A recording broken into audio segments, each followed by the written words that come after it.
How's that? How's my hair? It's beautiful. Yeah. Yours is looking good too. Thank you.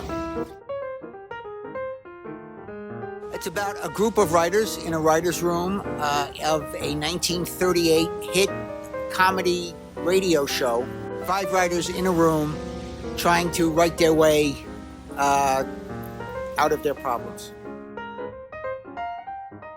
A few years back, I started a musical theater workshop at a bar called Secret Pour, and I put out a word just saying, "Hey, do you want to write a musical with us? I'm a composer. I'm looking for playwrights." And Lawrence showed up on the first day, and I haven't been able to get rid of him since.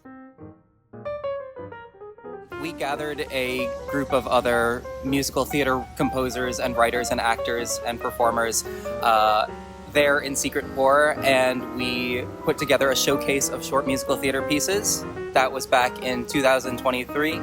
Now it's 2025, and we're embarking on our next big project, which is Lawrence's original play, Thank You, Don Ameche. Oh, he's got an amazing run of ideas. He just kind of comes up with something. He's so theatrical. He's just theater incarnate. Everything he does is theatrical, whether or not he's on stage.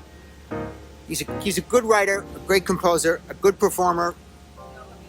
Did I get that right? Good, great, good? All right. You're being generous, but thank you. I'm a big fan of old radio, but this show is not written in the style of old radio comedy. It's written more in the style of 30s and 40s movie comedy, that kind of rapid-fire dialogue. Preston Sturges, Howard Hawks, those guys made movies that had just bang, bang, bang, rapid-fire dialogue. I loved the style, and I wanted to write that.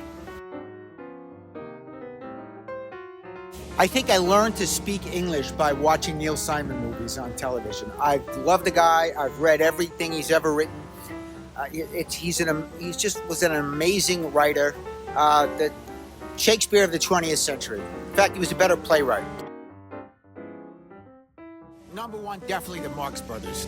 They were just amazing. They were like 3 different comedy teams all in one, each one doing a straight man bit with another brother. They were amazing. I loved Abbott and Costello. When I was a kid, they used to show an Abbott and Costello movie every Sunday morning at 11 o'clock, and I watched them all. They were amazing. That's a tough one. There's a couple of places where in the script somebody uses an old joke, and I took those old jokes. I looked up these old jokes and put them in. But there's one place where I actually wrote a terrible old joke, and that was one of my favorites. I